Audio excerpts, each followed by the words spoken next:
백악관 상황실에서 시작된 위기는 그 어떤 외교관도 예상치 못한 방향으로 흘러갑니다. 자신감 넘치는 앤드류 브라운은 한국이 미국의 등을 돌렸다고 주장하지만 해밀턴은 그 주장이 진실과 다르다고 느낍니다. 한국은 미국의 영향력에서 벗어나 중국과 비밀리에 협력하고 있습니다. 라는 이 충격적인 발언 앞에서 해밀턴은 어떤 선택을 할까요? 진실을 밝히기 위해 한국으로 파견된 그는 서울에 도착하자마자 놀라운 사실을 마주하게 됩니다. 세계 최첨단 기술로 무장한 한국의 모습은 브라운의 보고서와 전혀 달랐습니다. 미국보다 앞선 기술력, 독자적인 방위 시스템, 그리고 진정한, 동등한 파트너십을 원하는 한국의 진짜 모습을 본 해밀턴은 어떤 결정을 내리게 될까요? 한미 동맹의 미래가 그의 손에 달려 있습니다. 권력과 진실 사이에서 해밀턴은 과연 어떤 선택을 할까요? 미국 백악관 충격에 빠졌다. 그 이야기 지금 시작합니다. 새벽 5시 백악관 상황실에 서 있을 거라고는 꿈에도 생각 못했어요. 하지만 정말 그 자리에 서 있었습니다. 앤드류 브라운이 마치 한국이 새로운 적국인 것처럼 이야기하고 있는 동안 저는 커피잔을 너무 꽉 쥐고 있었어요. 손마디가 하얗게 변하고 있었죠. 한국은 더 이상 우리가 알던 그 나라가 아닙니다. 브라운이 반짝이는 테이블 위로 몸을 기울이며 말하고 있었어요. 그의 목소리에는 자신감이 넘쳤습니다. 마치 사실이 아닌 것도 완전히 믿고 있는 사람처럼요. 한국은 미국의 영향력에서 벗어나기 위해 자체 군사 기술을 개발하고 있으며 심지어 중국과 비밀리에 협력하고 있습니다. 곧 핵무기도 만들려고 할 겁니다. 방안이 조용해졌어요. 주변을 둘러보니 경험 많은 외교관들과 군사 전문가들이 있었죠. 하지만 브라운은 몇 마디 신중하게 선택한 말로 그들을 겁주고 있었습니다. 뭔가 이상했어요. 제 머릿속에서는 브라운의 주장과 제가 알고 있는 한국의 모습이 맞지 않았거든요. 수십 년 동안 미국에 충실한 친구였던 한국인데요. 한국이 중국과 협력한다는 증거는 어디 있는 걸까요? 앞에 놓인 보고서를 살펴봤지만 실질적인 증거는 찾을 수 없었어요. 그때 주머니 속 전화기가 진동하고 있었습니다. 대통령이 저를 당장 보자고 했어요. 타원형 집무실로 걸어가는 길이 마치 지뢰밭을 걷는 기분이었죠. 이 새로운 문제에서 제 역할은 무엇일까요? 동아시아 담당 부차관보로서 저는 신중한 연구와 실제 증거에 기반한 제안을 하는 걸 원칙으로 삼아왔어요. 하지만 브라운의 발표에는 그 둘 다 없었습니다. 대통령 집무실에 들어서자마자 이게 평범한 회의가 아니라는 걸 알 수 있었어요. 중요한 서류들 위로 커피가 쏟아져 있었고 트럼프 대통령은 얼굴이 붉어진 채 왔다 갔다 하며 목소리를 높이고 있었습니다. 한국이 우리를 배신했어. 수십 년간 지원해줬는데 등에 칼을 꽂은 거야. 그의 책상 위에는 브라운의 보고서가 놓여 있었고 가장자리가 구겨져 있었어요. 저는 똑바로 서서 조용히 그의 분노가 지나가기를 기다리고 있었죠. 제 분석적인 마음은 이미 문제점을 찾고 질문을 만들고 논리적인 답을 찾고 있었습니다. 미군 철수하고 정보 공유 중단하고 합동훈련도 전부 검토해. 이 모든 옵션을 살펴봐. 이런 명령들은 한미 우정에 깊은 상처를 줄 수 있었어요. 지금 말을 해야 할까요? 제 직업을 위험에 빠뜨릴까요? 아니면 더 좋은 때를 기다려야 할까요? 내면의 갈등이 제 속을 뒤틀고 있었어요. 진실 대 안전, 직업적 의무 대 내 자리 지키기. 타원형 집무실을 나올 때 생각이 빠르게 돌아가고 있었습니다. 하루가 아직 끝나지 않았어요. 복도에서 브라운의 조수가 다가와 아주 조용히 말했어요. 직접 한국에 가보셔야 합니다. 군사시설들을 점검하시고요. 후에 보고서를 작성하세요. 이틀 안에 출발할 준비를 하세요. 왜 저인가요? 비록 답을 알고 있을 것 같았지만 저는 물었어요. 브라운이 그의 조수 뒤에 나타났고 각진 얼굴에 미소처럼 보이는 것을 짓고 있었습니다. 우리는 공정한 사람이 필요해요. 해밀턴, 당신이 정직하게 판단할 거라고 믿습니다. 그의 말 뒤에 숨겨진 무거운 의미와 위협을 느낄 수 있었어요. 저는 함정에 빠지고 있었죠. 브라운의 이야기에 동의하거나 아니면 그 이야기가 무너지면 비난을 받게 될 거예요. 그날 밤 가방을 싸면서 스스로에게 약속했어요. 내가 본 것과 들은 것을 그대로 기록할 거야. 브라운이 원하는 게 아니더라도 진실만이 앞으로 나아갈 길이야. 그때는 이 임무가 제 직업뿐만 아니라 세상을 바라보는 방식까지 바꿀 거라고는 몰랐습니다. 비행기에서 16시간은 생각할 시간이 충분했어요. 브라운의 보고서를 계속해서 읽으며 옆에 메모를 하고 말이 안 되는 부분에 형광펜을 치고 있었죠. 그의 이론적인 사고방식이 모든 페이지에서 분명히 드러나고 있었어요. 그는 신중하게 선택된 사실들 위에 그럴듯한 주장을 쌓아 올리고 있었습니다. 그것이 무엇으로 만들어졌는지 자세히 들여다보지 않으면 다 좋아 보였죠. 그의 진짜 목표는 뭐였을까요? 왜 지금 한국을 겨냥하는 걸까요? 이런 질문들이 태평양 상공 어딘가에서 잠이 들 때까지 저를 따라다니고 있었어요. 인천국제공항에서 본 광경에 저는 준비가 되어 있지 않았습니다. 브라운이 묘사했던 기술 의존적인 나라 대신 저는 마치 미래로 걸어 들어간 느낌이었어요. 자동 출입국 시스템이 제 여권을 스캔하고 몇 초 만에 제 얼굴과 대조했는데 미국에서 우리가 가진 어떤 것보다 빠르고 더 나았어요. 로봇 안내원들이 터미널을 부드럽게 움직이며 관광객들의 질문에 완벽한 영어로 대답하고 있었습니다. 거대한 유리 천장으로 들어오는 햇빛이 대부분의 미국 공항을 오래되고 시대에 뒤떨어진 것처럼 보이게 하는 공간을 밝히고 있었어요.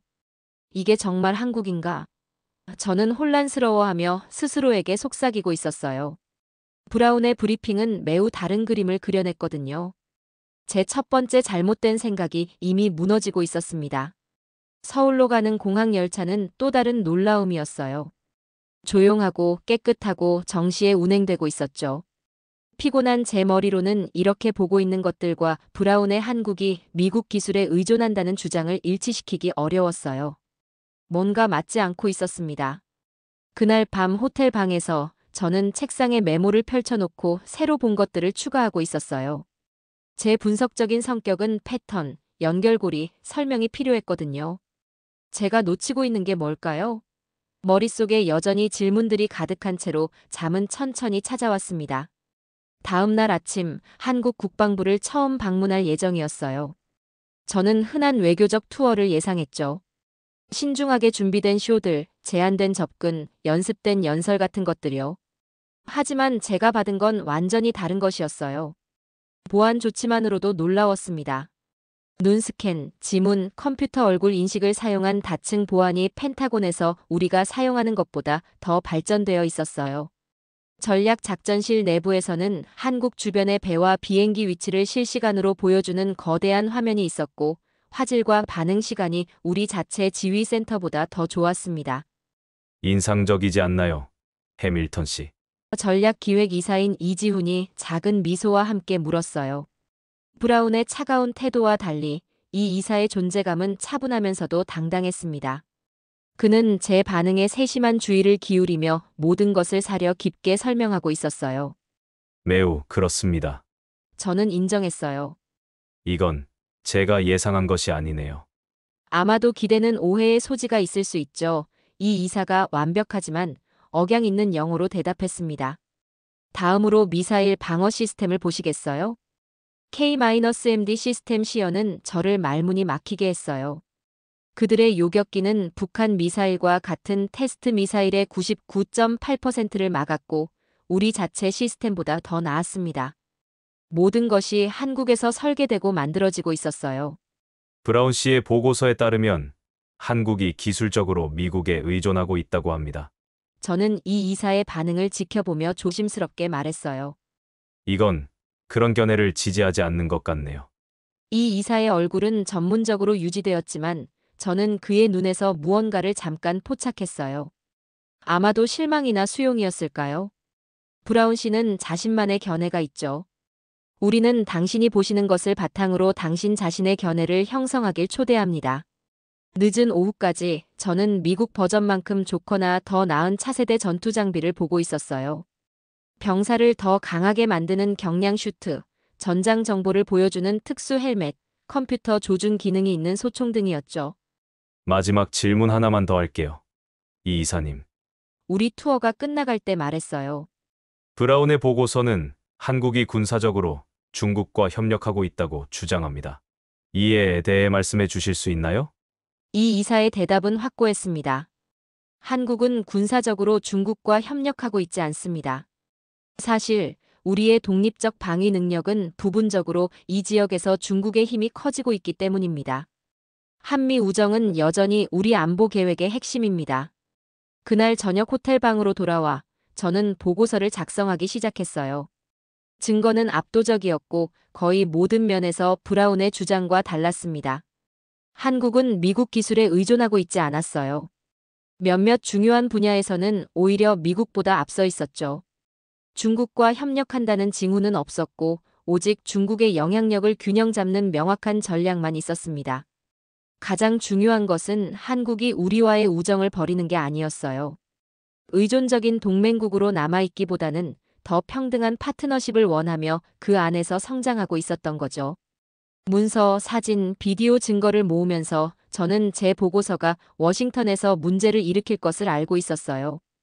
브라운은 이런 발견들을 그냥 받아들이지 않을 거예요. 그는 반격할 것이고 저는 그 싸움에 준비돼 있어야 했습니다. 제가 준비할 수 없었던 것은 이 경험이 저를 어떻게 변화시키고 있는지였어요. 제 논리적 사고는 감정이 아니라 여러 해 동안의 가정과 맞지 않는 새로운 사실들에 의해 도전받고 있었어요. 제가 세상을 바라보는 방식이 발 아래에서 변하고 있었습니다. 국방부를 방문한 다음 날, 저는 평소보다 일찍 잠에서 깼어요. 닫는 걸 깜빡한 호텔 커튼 사이로 서울의 밝은 햇빛이 쏟아지고 있었습니다. 머릿속에선 어제 본 모든 것들이 아직도 맴돌고 있었죠.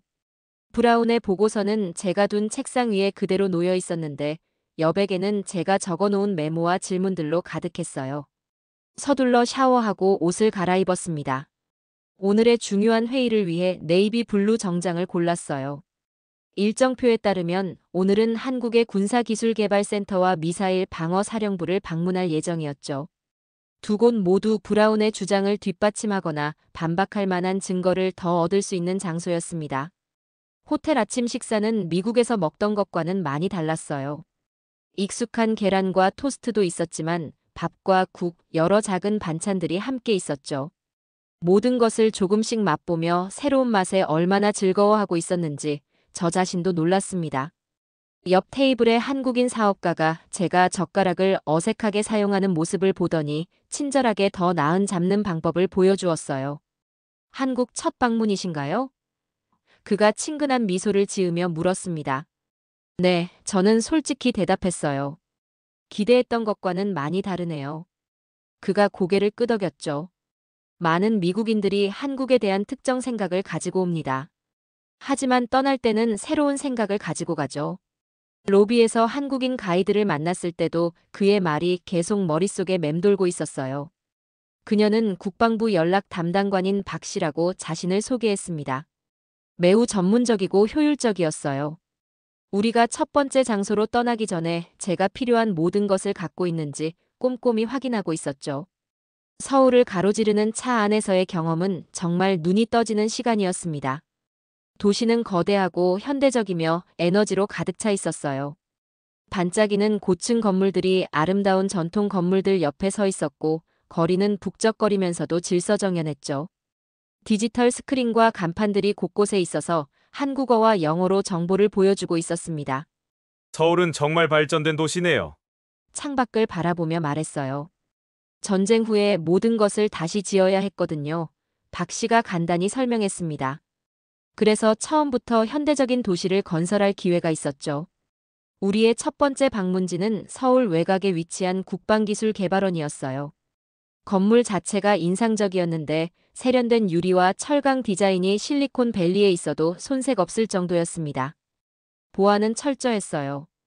건물에 들어가기 전 여러 검문소와 신분증 확인을 거쳐야 했죠. 안에서는 연구개발부장인 김 박사를 소개받았습니다. 그는 동그란 안경 뒤로 지적인 눈빛을 가진 조용한 사람이었어요. 그의 사무실 벽은 특허증과 상장으로 가득 차 있었죠. 오늘은 저희의 가장 최근 혁신 기술 일부를 보여드리겠습니다. 그가 여러 실험실을 안내하며 말했어요. 저희는 특히 드론 기술과 사이버 방어 시스템 분야의 발전을 자랑스럽게 생각하고 있습니다. 이어진 4시간의 시연은 저를 점점 더 놀라게 했어요. 한국 엔지니어들이 중앙 통제 없이도 서로 통신할 수 있는 드론 무리를 보여주고 있었죠. 미국에서 본 어떤 시스템보다 빠르게 공격을 감지하고 무력화할 수 있는 사이버 방어 프로그램도 시연했습니다. 한 실험실에서는 과학자들이 강철보다 강하면서도 천처럼 유연한 경량 방탄복을 개발하고 있었어요.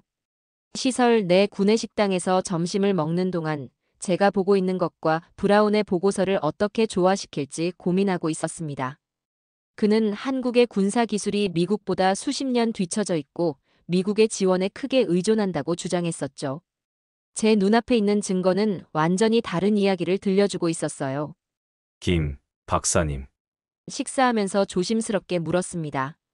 연구의 얼마나 많은 부분이 미국 기술을 기반으로 하나요?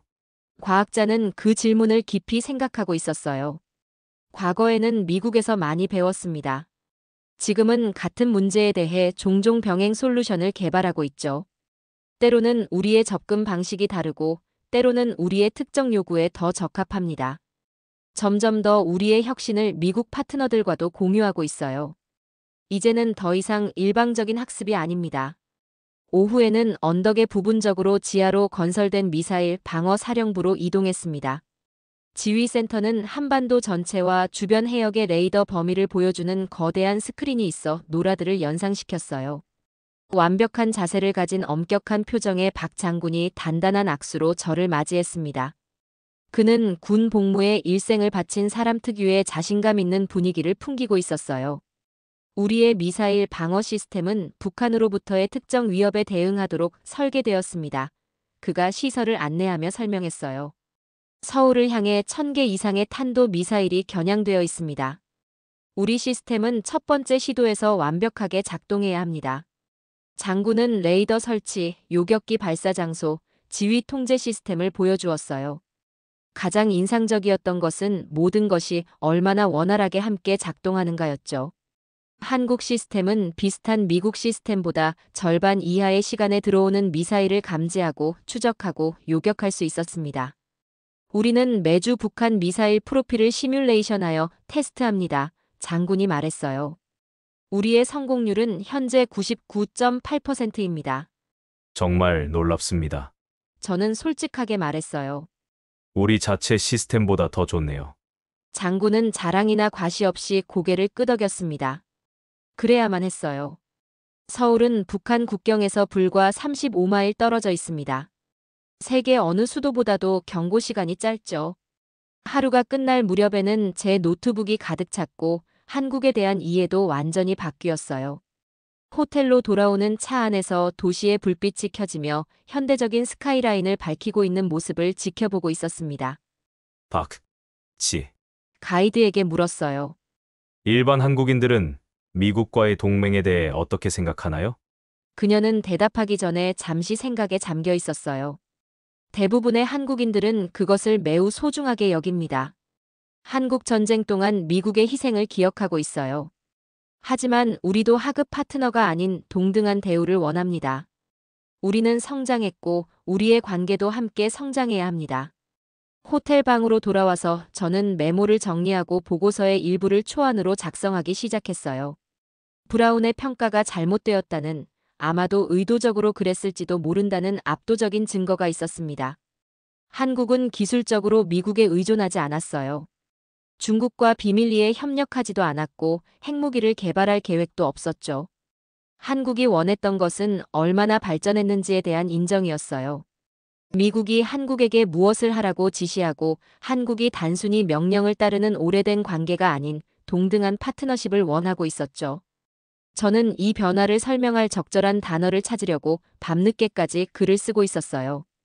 워싱턴이 한국에 대한 우리의 접근 방식이 변해야 한다는 것을 어떻게 이해시킬 수 있을까요? 우리가 한국을 보호하는 국가가 아니라 독특한 강점을 가진 가치 있는 동맹국으로 봐야 한다는 것을요. 워싱턴에서 온 메시지로 제 전화가 울렸습니다. 제 보좌관의 메시지였어요. 브라운이 당신의 보고서에 대해 매일 묻고 있습니다. 대통령은 당신이 돌아오면 전체 브리핑을 기대하고 있어요. 준비하세요. 진실을 발표하면 브라운이 제적이 될 것이라는 걸 알고 있었습니다. 그는 미국이 항상 리더이고 한국과 같은 국가들은 항상 추종자라는 아시아에 대한 특정 견해로 그의 경력을 쌓아왔어요. 제 보고서는 그 견해에 직접적인 도전이 될 터였죠. 마침내 잠자리에 들면서 저는 무엇이 위태로운지 생각하고 있었습니다. 이것은 단지 제 경력이나 브라운의 경력에 관한 것이 아니었어요. 중요한 동맹의 미래에 관한 것이었죠. 오래된 편견을 새로운 이해로 대체하는 것에 관한 일이었습니다. 그날 밤 잠은 천천히 찾아왔어요. 제가 보고 배운 모든 것들로 머릿속이 바쁘게 움직이고 있었거든요. 한국은 의존적인 동맹국에서 동등한 파트너로 문턱을 넘어섰습니다. 이제 저는 미국도 낡은 가정에서 새로운 현실로 문턱을 넘도록 도와야 했어요. 내일은 더 많은 방문, 더 많은 증거, 제가 알고 있다고 생각했던 모든 것에 대한 더 많은 도전이 있을 것입니다. 저는 그것에 준비가 되어 있었어요. 진실이 발견되기를 기다리고 있었고, 저는 그것을 찾기로 결심했습니다. 한국에서의 세 번째 날, 호텔 창문에 빗방울이 톡톡 떨어지고 있었어요. 서울의 젖은 거리를 내다보며 사람들이 알록달록한 우산을 들고 서둘러 지나가는 모습을 지켜보고 있었죠. 오늘은 정말 중요한 날이었습니다. 한국과 미국 군대가 함께 일하는 연합사령부를 방문할 예정이었거든요. 이걸 통해 우리 동맹의 진짜 상태를 볼 수 있을 거라 생각했어요. 가장 좋은 정장을 차려입고 노트북, 녹음기, 카메라를 가방에 챙기고 있었습니다. 오늘 수집하는 증거들이 제 보고서에 아주 중요할 테니까요. 브라운이 제가 쓰는 모든 것에 이의를 제기할 테니 각각의 사실은 확실하고 증명 가능해야 했어요. 워싱턴에서 또 메시지가 왔는데 휴대폰이 진동하고 있었죠. 상사가 매일 보고를 원했지만 저는 제 발견을 모호하게 유지하고 있었어요. 브라운이 제가 발견한 것을 알게 되면 제 방문을 조기에 끝내거나 보고서를 완성하기도 전에 제 보고서를 무너뜨릴지도 모르니까요. 비와 아침 교통체증 때문에 연합사령부로 가는 차 여행이 예상보다 오래 걸리고 있었습니다. 그 시간을 활용해서 질문들을 검토하고 아마도 도전적인 하루가 될 것에 대비해 마음의 준비를 하고 있었어요. 한국인 운전기사는 라디오에서 나오는 음악에 맞춰 부드럽게 콧노래를 부르고 있었는데 제 방문에 얼마나 많은 것이 걸려 있는지 전혀 모르는 것 같았죠. 연합사령부는 도시 외곽의 보안이 철저한 단지에 위치해 있었어요. 높은 벽이 주변을 둘러싸고 있었고 꼭대기에는 보안 카메라와 센서가 설치되어 있었습니다. 정문에서 한국과 미국 군인들이 우리의 신원을 꼼꼼히 확인하고 있었어요. 그들이 서로를 동등하게 대하는 모습이 눈에 띄었는데 매일 함께 일하고 서로 신뢰하는 사람들의 편안한 친숙함이 느껴졌습니다. 사령부 건물 안에서 로버츠 장군 미국 사령관과 김 장군 한국 사령관이 저를 맞이했어요.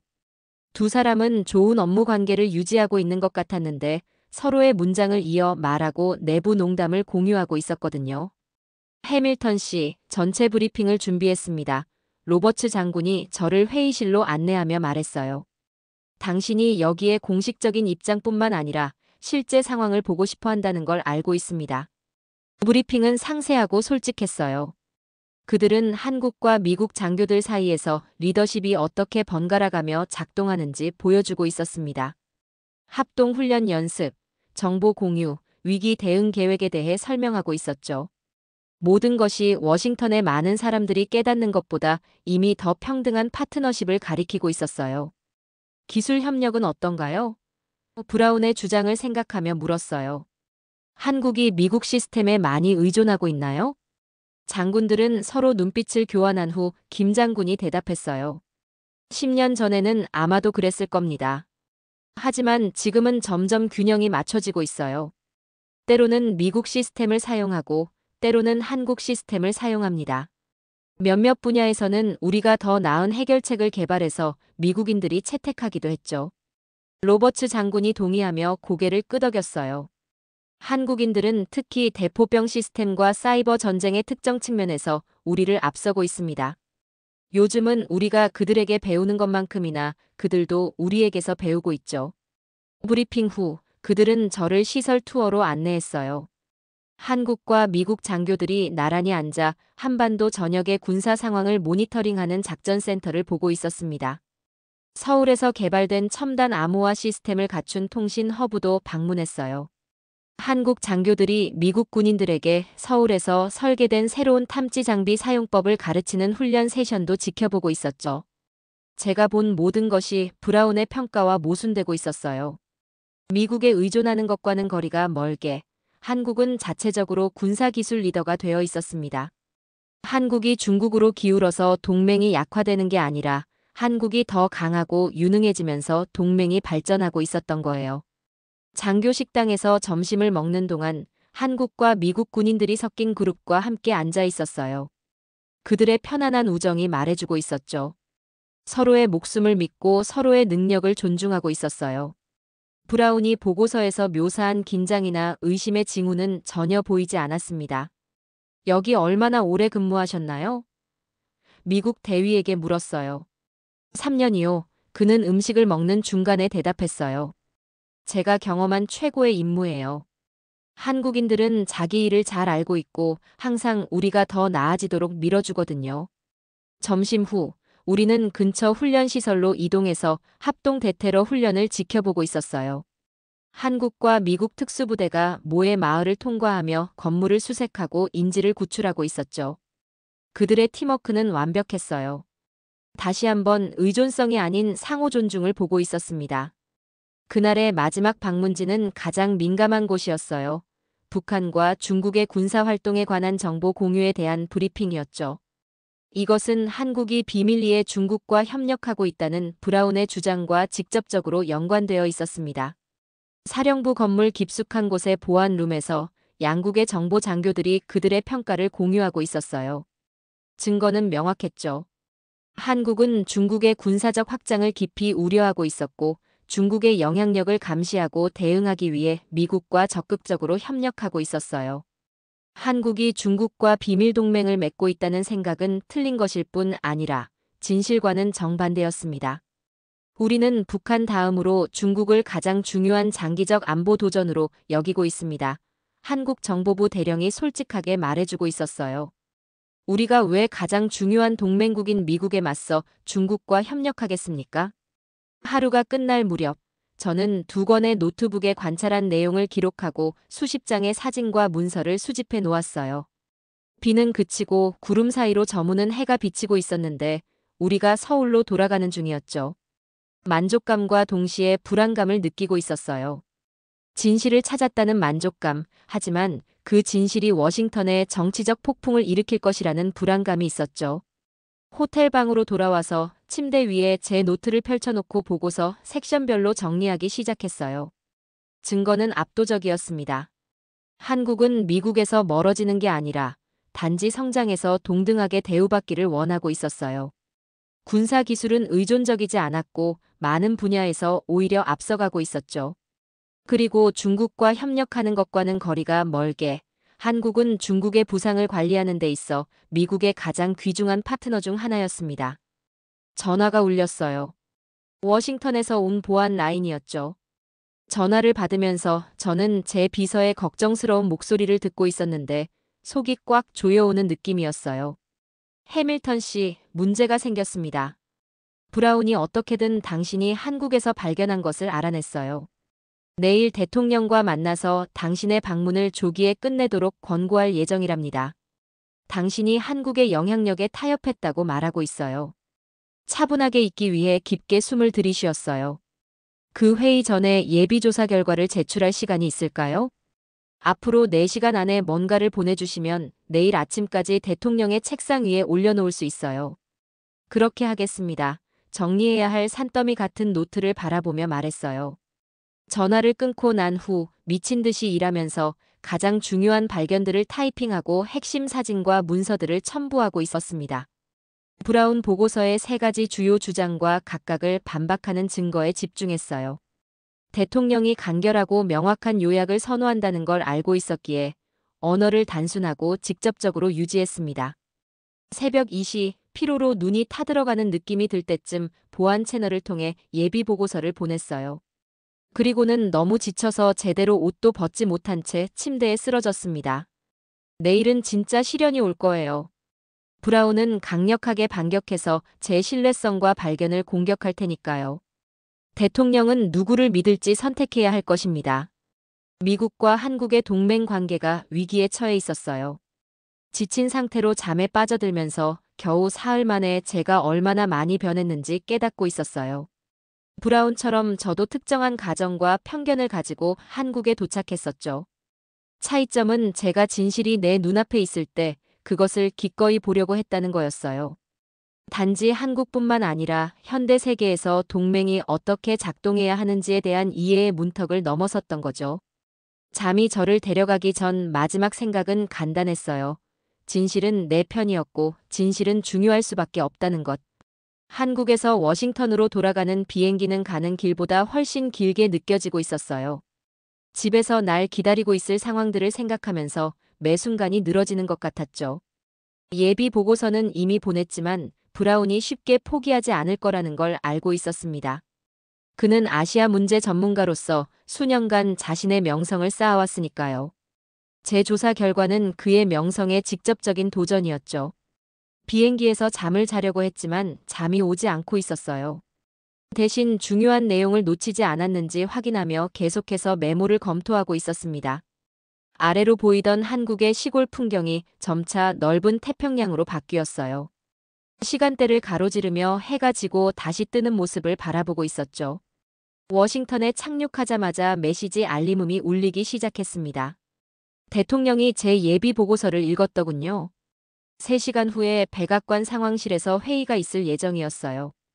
브라운도 모든 고위 국가안보 관리들도 참석할 거였죠. 그리고 저는 직접 제 조사 결과를 발표해야 했습니다.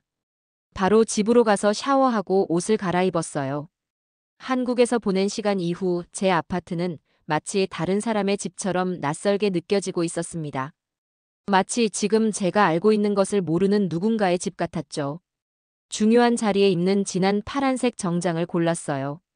오늘은 분명 그런 날이었으니까요. 백악관에 도착했을 때 분주한 모습이 펼쳐지고 있었습니다. 직원들이 복도를 서둘러 지나가고 전화벨이 울리고 겨우 통제된 혼란이 느껴지고 있었어요. 하지만 상황실에 가까워질수록 조용해졌죠. 이곳의 사람들은 국가의 가장 심각한 안보 문제를 다루고 있었습니다. 그들은 목적을 갖고 움직이며 낮은 목소리로 이야기하고 있었어요. 제가 들어갔을 때 브라운은 이미 테이블에 앉아 서류를 펼쳐놓고 있었습니다. 제가 들어왔을 때 그는 쳐다보지도 않았어요. 다른 관리들은 고개를 끄덕이거나 악수를 청했죠. 방 안에 긴장감이 느껴졌습니다. 모두가 이 회의가 중요한 동맹국에 대한 우리의 정책을 바꿀 수도 있다는 것을 알고 있었어요. 대통령이 가장 마지막에 측근들과 함께 들어왔습니다. 눈 밑에 다크서클이 있어 피곤해 보이셨어요. 국가를 이끄는 일은 힘든 일이었죠. 그는 테이블 맨 앞에 앉아 바로 요점으로 들어갔습니다. 두 보고서를 모두 읽었소. 대통령이 처음에는 브라운을, 그 다음에는 저를 바라보며 말했어요. 이 보고서들은 한국에 대해 완전히 다른 이야기를 하고 있어. 둘 중 하나는 틀렸고 국가 안보에 영향을 미치는 결정을 내리기 전에 어느 쪽이 틀렸는지 알아야겠소. 대통령이 먼저 저를 향했습니다. 해밀턴, 당신의 조사 결과를 발표하시오. 깊은 숨을 들이쉬고 시작했어요. 한국에서 본 것들을 설명했습니다. 첨단 군사기술, 효과적인 미사일 방어 시스템, 미군과 동등하게 일하는 전문적인 군대. 방문 중에 찍은 사진과 동영상, 부정할 수 없는 증거들을 보여주고 있었어요. 한국은 더 이상 기술적으로 미국에 의존하고 있지 않습니다. 제가 설명했어요. 일부 분야에서는 실제로 우리보다 앞서 있어요. 그들은 자신들의 특정 안보 필요에 초점을 맞춰 연구개발에 많은 투자를 해왔습니다. 두 번째 요점으로 넘어갔습니다. 중국과의 군사협력 증거는 전혀 발견하지 못했어요. 사실 한국은 중국의 군사적 확장을 북한 다음으로 주요 위협으로 보고 있습니다. 그들은 중국의 활동을 면밀히 모니터링하고 중국의 움직임에 대한 정보를 우리와 공유하고 있어요. 마지막으로 핵 문제를 다뤘습니다. 한국은 핵무기 프로그램을 가지고 있지 않아요. 민간 핵 프로그램은 국제검사관들의 감시를 받고 있습니다. 그들의 방위 전략은 재래식 군사력과 미국의 해구산에 의존하고 있죠. 간단하게 결론을 내렸습니다. 한국은 미국과의 동맹에서 멀어지고 있지 않아요. 오히려 그 동맹 안에서 더 강해지고 있으며 종속적이기보다는 동등한 파트너로 대우받기를 원하고 있습니다. 제가 마치자 방 안은 조용했어요. 많은 관리들이 재조사 결과에 놀란 것이 보였습니다. 일부는 동의하며 고개를 끄덕이고 있었어요. 다른 이들은 우리의 이해가 얼마나 잘못되었는지 깨닫고 당혹스러워하는 듯했죠. 이제 브라운의 차례였습니다. 그의 목소리는 차갑고 무시하는 듯했어요. 해밀턴 씨는 한국에서 며칠을 보내고 수십 년간 연구해온 우리보다 상황을 더 잘 이해한다고 생각하고 있군요. 그가 시작했습니다. 그는 한국인들이 보여주고 싶었던 것만 정확히 봤을 뿐이에요. 의도적으로 오도하기 위해 신중하게 연출된 공연이었죠. 브라운은 제 모든 요점에 반론을 제기했지만 제 귀에도 약하게 들리고 있었어요. 그는 실제 증거가 아니라 그저 이론과 의심만 가지고 있었죠. 그가 한국이 중국과의 협력을 숨기고 있다고 주장했을 때 CIA 국장이 그의 말을 가로막았습니다. 우리의 정보는 그런 결론을 뒷받침하지 않습니다. 브라운 씨. 모든 지표는 한국이 이 지역에서 미국의 이익에 확고하게 동맹을 맺고 있음을 시사하고 있어요. 회의는 2시간 동안 계속되었습니다. 다른 관리들이 질문을 하며 우리 두 사람의 주장을 검토하고 있었어요. 서서히 방 안의 분위기가 제 쪽으로 기울고 있는 것이 느껴졌습니다. 증거가 너무 강력해서 무시할 수 없었던 거죠. 마침내 대통령이 침묵을 요청하며 손을 들었습니다. 그는 피곤해 보였지만 결단력이 느껴졌어요. 충분히 들었소. 해밀턴의 증거는 설득력이 있어. 우리는 한국에 대한 접근 방식을 제고할 필요가 있겠군요. 브라운이 항의하려 했지만 대통령이 그의 말을 끊었어요. 이제 됐소. 앤드류. 그리고 저를 향해 말했습니다. 다음 주까지 한국의 발전을 인정하고 동맹을 조정하는 방법에 대한 권고사항을 포함한 완전한 서면 보고서를 원하오. 브라운의 얼굴이 분노로 붉어졌어요. 회의가 끝나자 그는 말 한마디 없이 제 옆을 스쳐 지나갔습니다. 논쟁에서는 이겼지만 강력한 적을 만들었다는 것을 알고 있었어요. 다음 주 동안 밤낮으로 최종 보고서를 작성하고 있었습니다. 모든 증거를 정리하고 미국 마이너스 한국 동맹에 대한 새로운 접근 방식을 위한 상세한 권고 사항을 개발했어요. 핵심 아이디어는 간단했습니다. 미국이 한국을 보호하는 관계에서 각자의 고유한 강점을 동맹에 가져오는 동등한 파트너로서 함께 일하는 관계로 전환하는 것이었죠. 보고서를 제출했을 때 저는 대통령 집무실로 불려갔어요. 제가 들어갔을 때 대통령은 혼자 문서를 읽고 있었습니다. 잘했소. 해밀턴. 그가 올려다보며 말했어요. 이것은 한국뿐만 아니라 우리가 동맹국들에 대해 어떻게 접근해야 하는지에 대한 이해까지 바꾸는 일이오. 그는 일어나 창가로 걸어가 백악관 잔디를 내다보고 있었어요. 브라운이 오늘 아침에 사임했소. 당신의 보고서가 회람된 후 그의 입지가 유지될 수 없게 됐소. 이 소식에 기쁨을 느끼지는 않았고 그저 진실이 승리했다는 느낌만 들고 있었죠. 당신을 미국과 한국 군사협력위원회 의장으로 임명하겠소. 대통령이 계속했어요. 첫 번째 임무는 이 권고사항들을 실행하는 것이오. 한국 측은 이 국장을 그들의 대표로 요청했소. 두 분이 잘 협력할 수 있을 거라 생각하오. 감사합니다. 대통령님. 저는 임명에 놀라고 영광스러워하며 말했어요. 한 달 후, 이번에는 미국 대표단을 이끌고 다시 서울에 있었습니다. 국방부의 환영은 따뜻하고 존중이 느껴졌어요. 이 국장은 동등한 사이에서 나누는 것 같은 악수로 저를 맞이하고 있었습니다. 한국에 다시 오신 것을 환영합니다. 해밀턴 씨, 그가 미소를 지으며 말했어요. 이번에는 파트너로서요. 다음 한 주 동안 우리 팀들은 동맹을 위한 새로운 틀을 만들기 위해 함께 일하고 있었습니다.